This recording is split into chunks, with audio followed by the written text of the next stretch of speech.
রাজনৈতিক দলগুলোর সাথে সংলাপের অংশ হিসেবে শনিবার বিএনপির সাথে আলোচনায় বসছে অন্তর্বর্তী সরকার। আলোচনায় প্রাধান্য পাবে রাষ্ট্র সংস্কারে গঠিত ৬টি কমিশনের কাজের অগ্রগতি। এরই মধ্যে ৫টি কমিশন চূড়ান্ত হয়েছে বলে সংবাদ সম্মেলনে জানিয়েছেন প্রধান উপদেষ্টার প্রেস সচিব শফিকুল আলম। সাদি মাহমুদ জানাচ্ছেন, প্রধান উপদেষ্টার কার্যালয়ে অন্তর্বর্তী সরকারের উপদেষ্টা পরিষদের বৈঠক। আলোচনায় উঠে আসে রাষ্ট্র সংস্কারের নানা বিষয়। সে সময় গার্মেন্টস শ্রমিকদের অসন্তোষ নিয়ে স্থায়ী সমাধানের নির্দেশ দেন প্রধান উপদেষ্টা।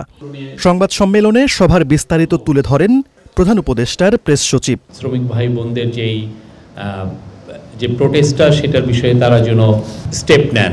প্রেস সচিব বলেন, বিএনপির সাথে সংলাপের মধ্য দিয়েই শনিবার থেকে তৃতীয় দফায় রাজনৈতিক দলগুলোর সাথে আলোচনায় বসতে যাচ্ছে অন্তর্বর্তী সরকার।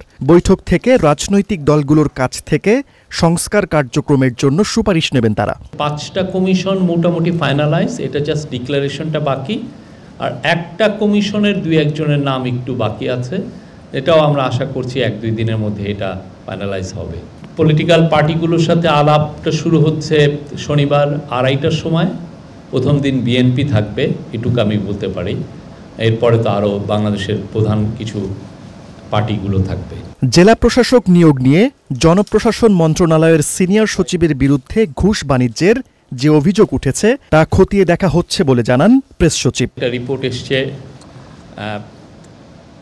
আমাদের জনপ্রশাসন সচিবকে নিয়ে, আমরা খতিয়ে দেখছি যে এই রিপোর্টটার সত্যতা কতটুকু। আমরা ফ্রিডম অফ প্রেসে বিশ্বাস করি, কিন্তু অ্যাট দ্য সেম টাইম আমরা আশা করব যে পত্রিকাগুলো তাদের নিউজ প্রেজেন্টেশনে আমরা আশা করব যে তারা কোনো ধরনের কোনো ডিসইনফরমেশন যাতে না ছড়ান।